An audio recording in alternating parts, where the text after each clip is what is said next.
Hi guys, Randy Seward here with Real Deals Boat Restorations. We wanted to work out here in the shop today, but we're in central Nebraska, and you know the whole Midwest has been under a deep freeze. I've got a heater going back there. It might be a little bit loud on the video or the audio there, but I did want to show you how I mount a transducer and a fish locator here on the front deck, so you don't have to run the wire all the way to the back. I want you to notice right here on this transducer, I've taken a very simple hose clamp and run it through the bracket of the transducer. And of course this is adjustable, but you want it right by this fin here. Doesn't matter which direction this points, because it shoots down a beam and it's going to give you a reading on your machine. So this is not important. The main thing, you want to have it right behind that so it gets some protection when you're going through the water. If you hit a tree stump or a log or something, you're going to protect that transducer. These are kind of fragile right here where the bolt goes through. I've broken a couple of them off, and those things are not inexpensive. They're about 50, 60 bucks to replace. But I want to point out also how I run the wiring from here to here. I run it up with these very inexpensive zip ties that you can get anywhere. Walmart's got them, any of the big box stores. And you just simply run the wiring up right here where the motor spins and turns, where this bearing is. You want to leave enough slack right here and a little bit loose on your cables.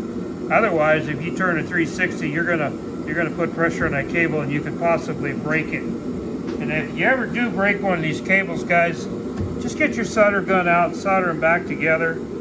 It's not critical. It's not a big deal. You don't have to go buy a new transducer if you break it. But if you do break it, make sure you get a good solder, and then make sure you use heat shrink wrapping on it to keep moisture from getting in it. It's not going to hurt anything if it does, but it will last a lot longer. It will corrode really fast because of the electrolysis that runs through those wires. I run it all the way up, run it down here on the shaft, come out here to my foot pedal, and once I get my seat in here and I get everything fixed the way I want it, I will sit down in my chair and I will decide where I want to attach my trolling motor. When I do that, I use 2 stainless steel screws, and that is very important when you're mounting any of these items on your boat. You got to use stainless steel screws, guys. If you don't, within about 2 years, they'll corrode off and they'll get rusty, and of course they look bad. Anyway, you can see how I've got the fish locator mounted here. This happens to be an older unit. It's an Eagle. Works really good. Gives you really good shallow water readings as well as deep water readings.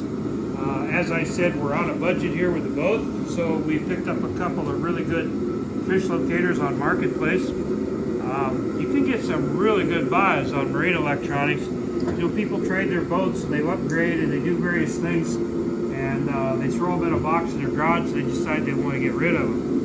I'm going to move around here to the locator on the dash, and I want to show you how I'm running the wires back to the transom. For that, come around here on the back of the boat. I've taken a wire feed, that little yellow device there on my bracket. That's just simply an electrician's welding, or excuse me, an electrician's wire feed. We're running wires through the wall. I recommend you get a metal one, and you can buy them at Lowe's or Menards. They all have some type of a wire feed. A lot of guys make the mistake, they buy the plastic ones. They just don't work very good for running wires. You got to have some rigidity to it so you can pull it back through. It's got to have some strength. I'm going to show you what I did back here on the transducer. We're going to bring the transducer from the back of the boat to the front of the boat. And you certainly can't pull this back through the side of your boat. It'd be very difficult. Even it's going to be hard enough just to pull the transducer cable through. As you can see, I've already run the wire down the side. I'm going to get up here on the dash. I'm going to pull that through. Okay.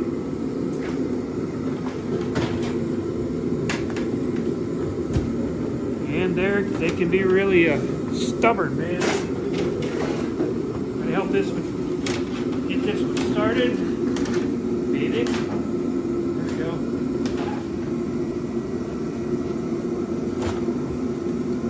Sometimes this goes really easy. The next first time, it's just like wrestling a grizzly bear trying to get those wires through there.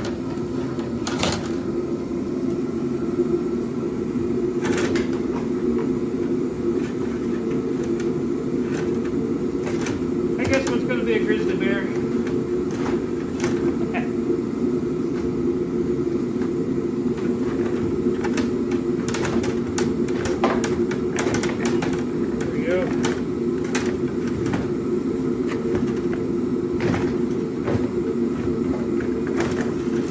Noticed that little piece of tape hanging off of it. I took some electrical tape and wrapped it on there on the hook so that that wouldn't come off.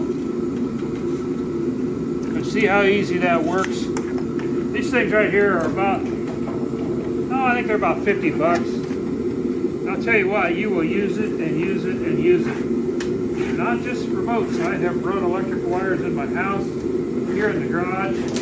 Grates are going through walls. I even unplugged the drain with it here last summer, so you get a chance to pick one of those up. It's a good vital tool to have. All right, we got that through. I've already taken the liberty of mounting the bracket for the fish locator. And obviously, you want to have it to where it sets up high enough you can see it real easy. We're going to run, already got our electrical through there. This was an existing hole. I don't like to go around drilling holes in my boat, but it was already there, so we're going to use it.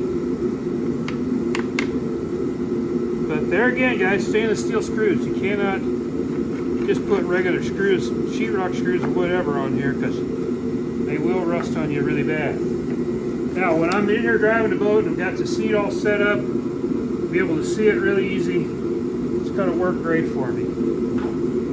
Now, back here at the back of the boat.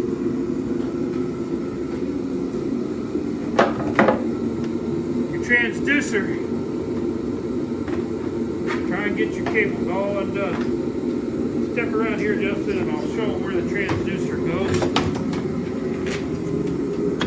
You can see on the last person that owned this boat, they had the transducer clear out here on the corner. And I got to tell you, it's not going to work with a darn there. You need to get that down here as close as you can to the drain hole. This area right in here is going to be really good. And I like to take a ruler and lay it across here, set this down, and then I take a magic marker and I mark my spot where I'm going to mount it. Now, another thing you want to keep in mind is you can put it down a little bit lower if you want, but it's going to throw a big old rooster tail of water out the back. They call this a skimmer transducer. That's exactly what you want it to do. You want the water to just skim over it so that you get good readings at all speeds. On the old units that we used to do, we actually used to glue them into the hull with epoxy, and they were awesome because they would read up to 60, 70 miles an hour. These new units will do that as well from the digital, but they won't work on, you can't get a high-speed reading of the contour. Sometimes about half speed you can get a contour, but it's not going to show you fish. If you're just looking for a drop-off or something like that, they're really good. Okay.